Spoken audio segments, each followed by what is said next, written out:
A mídia o chamava de Bobby Baghdad. A tarefa de Mohammed al-Sharaf era convencer o povo iraquiano que a Operação Liberdade no Iraque não estava acontecendo. Seus esforços de explicar a coalizão das forças vitoriosas como ilusões foram considerados cômicas por muitos que observavam os acontecimentos. No dia 6 de abril, os exércitos dos Estados Unidos tomaram o aeroporto Saddam em Bagdá e o rebatizaram de Aeroporto Internacional Bagdá. Quando começaram os voos, sem qualquer oposição, o jornal Miami Herald divulgou a seguinte declaração do Sharaf: "Nós arrasamos as forças inimigas que estavam no aeroporto."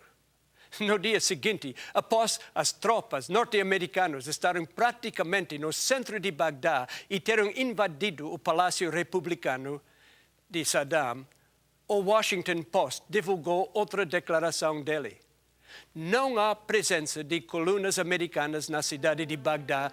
Nós os cercamos e matamos a maioria deles."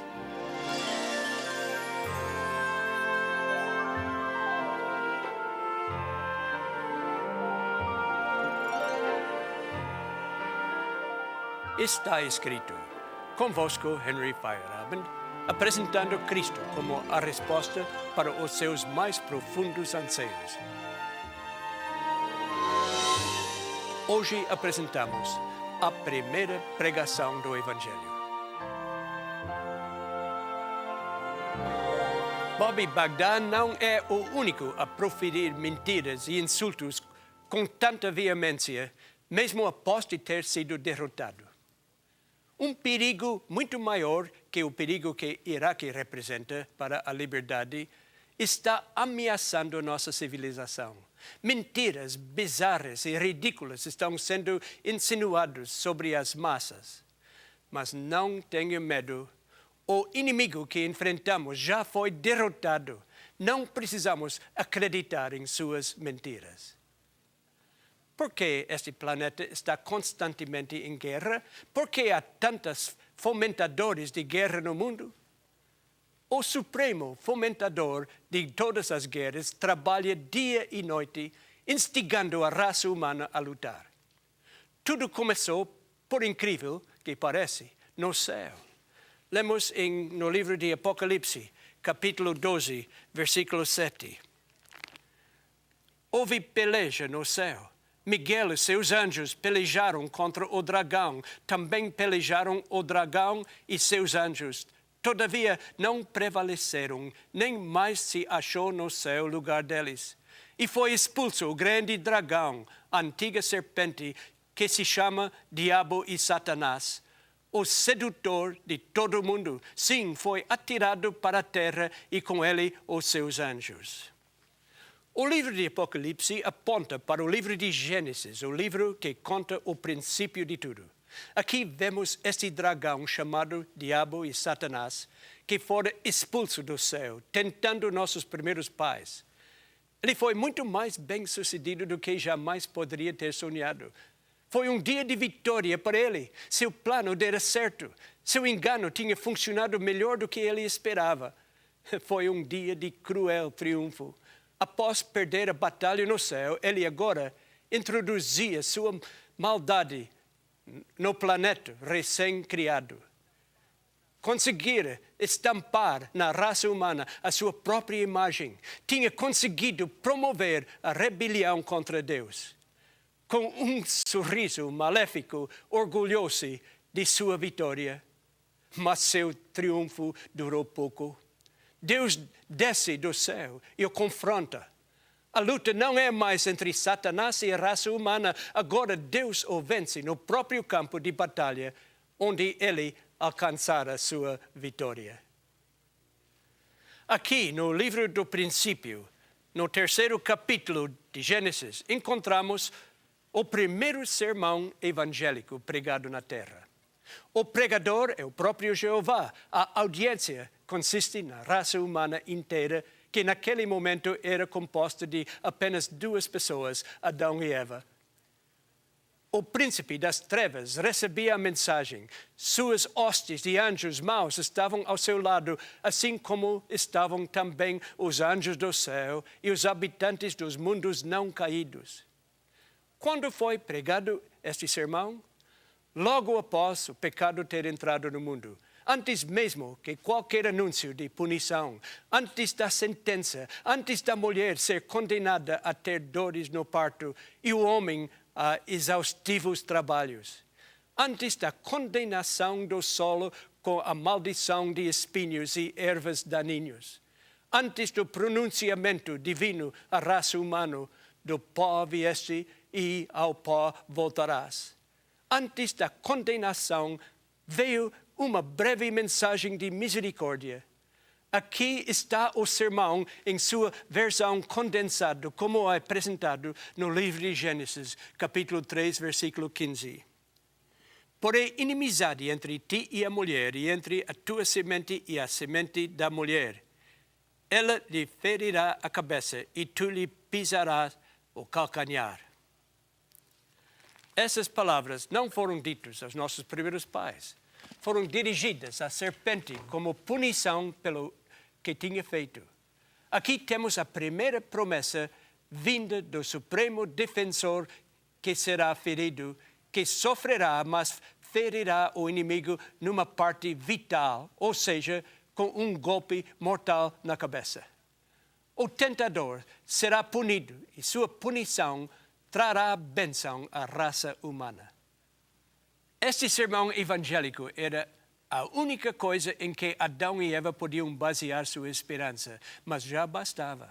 Era como uma estrela solitária no céu para Abel, o filho de Adão e Eva. Ele olhava para esta estrela da promessa e encontrava nela uma mensagem dirigida a ele, uma mensagem que significava sacrifício.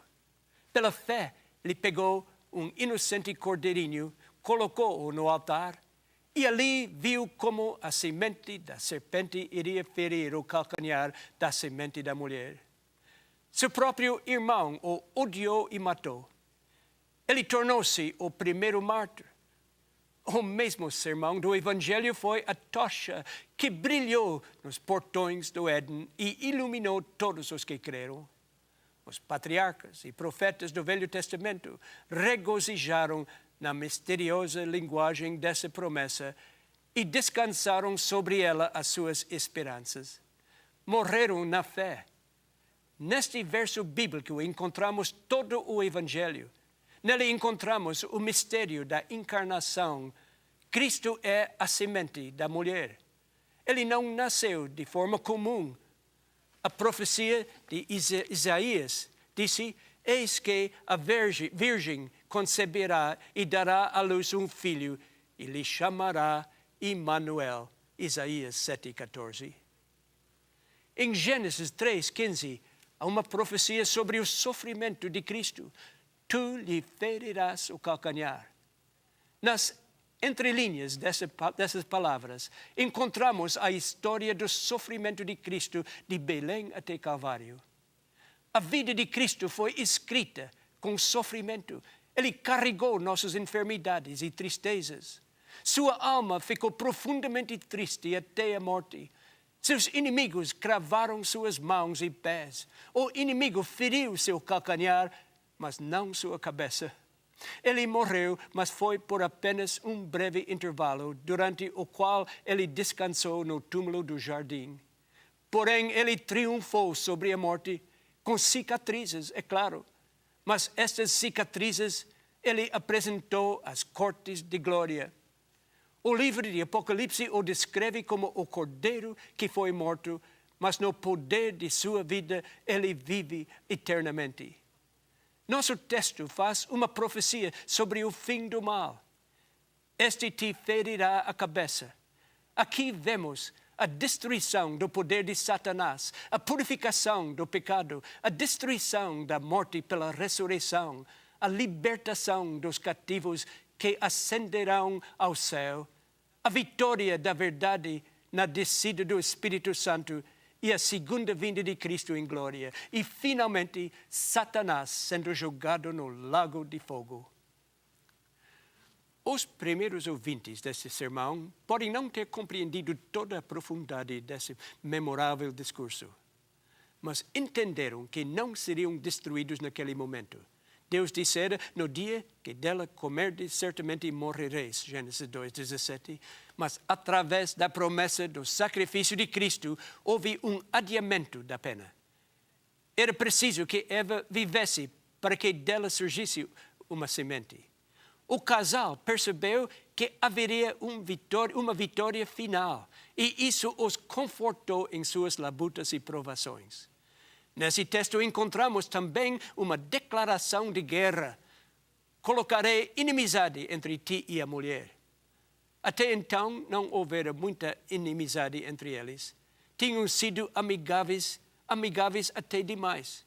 Tinham tido um ótimo diálogo. Não houvera falta de comunicação. Eva ouviu os argumentos da serpente e se convenceu de que ali estava uma boa amiga. Ficou tão convencida que seguiu seu conselho. Deu mais crédito às suas palavras que palavras de Deus.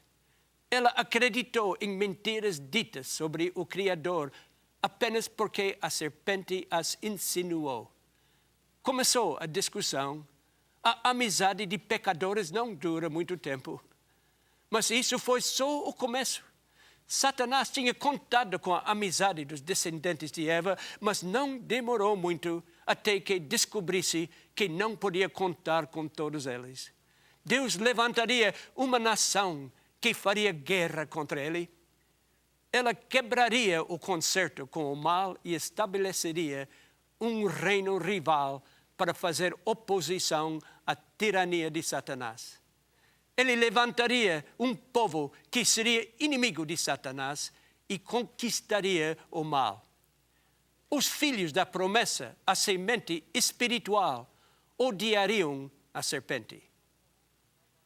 Cristo não pode nos salvar completamente e levar-nos para um paraíso perfeito sem destruir o mal. Por isso ele nasceu nessa terra e para este propósito viveu, morreu, ressuscitou, voltou ao céu e virá outra vez.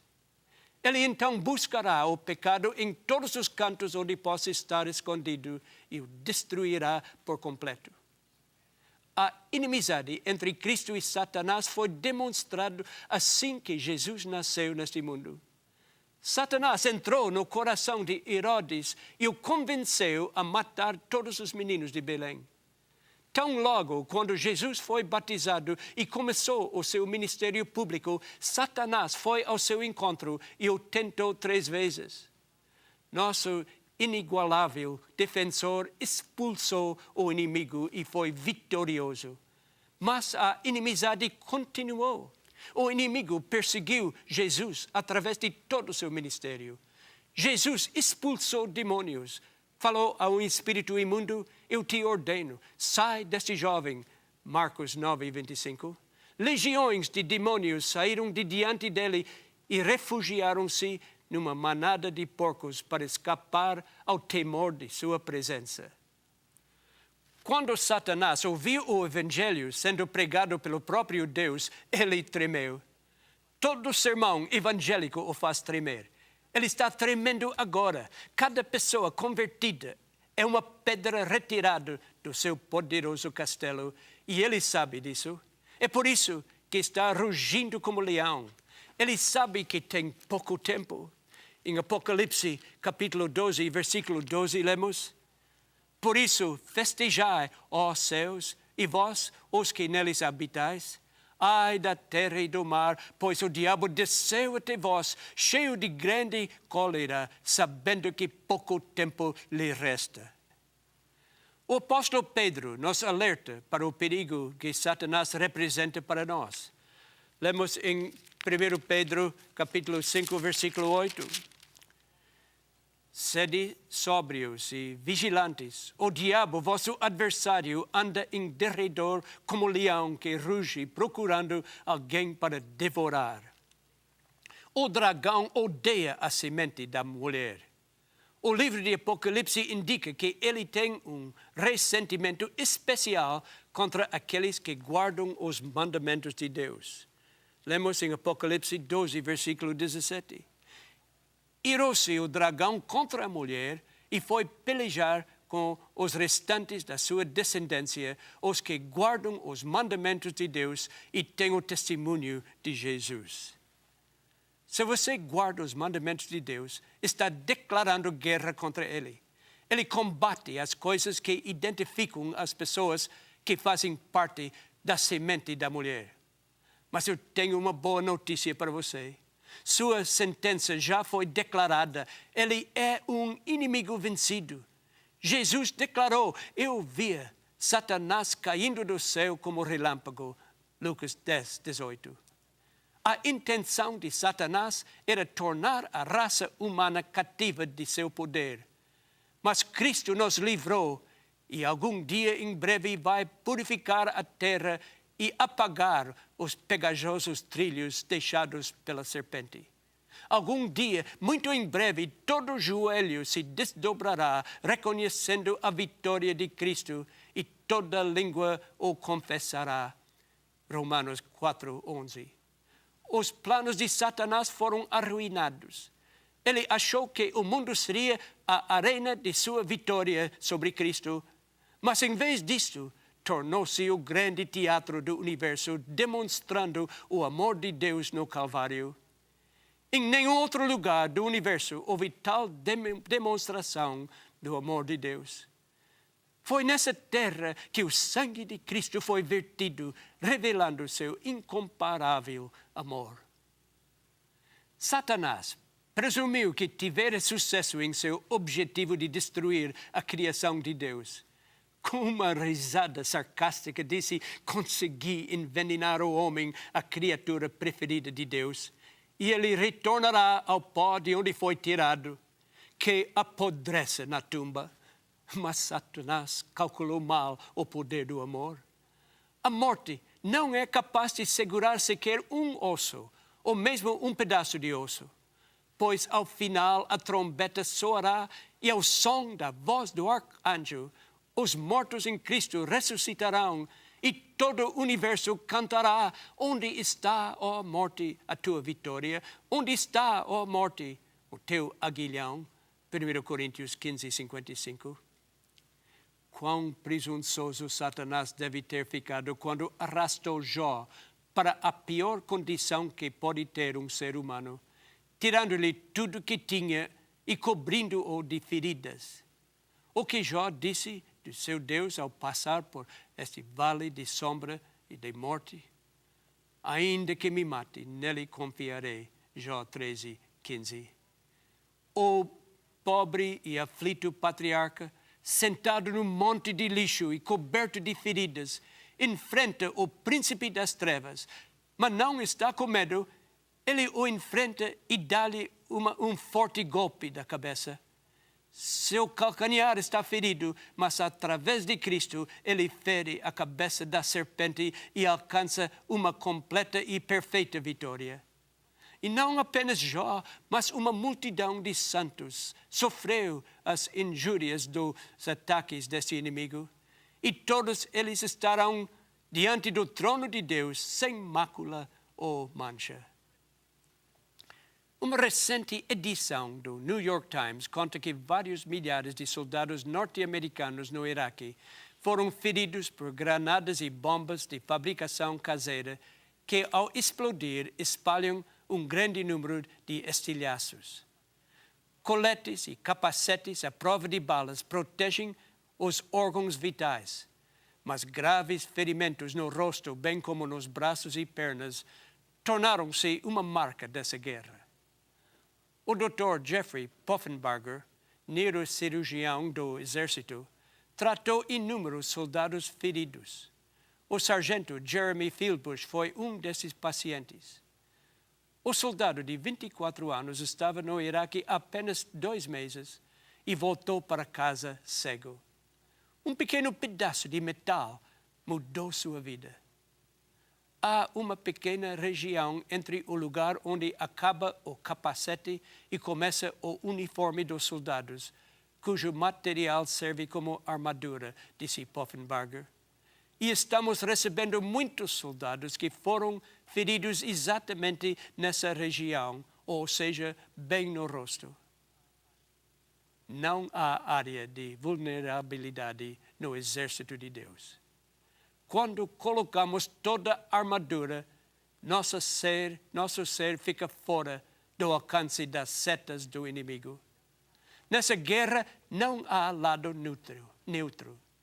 Graças a Deus já sabemos qual será o resultado final. Lá no livro de Gênesis, no princípio de tudo, a primeira pregação do Evangelho definiu a estratégia e garantiu a vitória para todos os que estiveram do lado de Deus. De que lado está você?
Oremos a Deus. Nosso querido Pai Celestial, num mundo de conflito e violência, todos nós precisamos de uma âncora. Abençoe cada telespectador hoje, que todos possam confiar em nosso Mestre. É a minha oração, em nome de Jesus. Amém.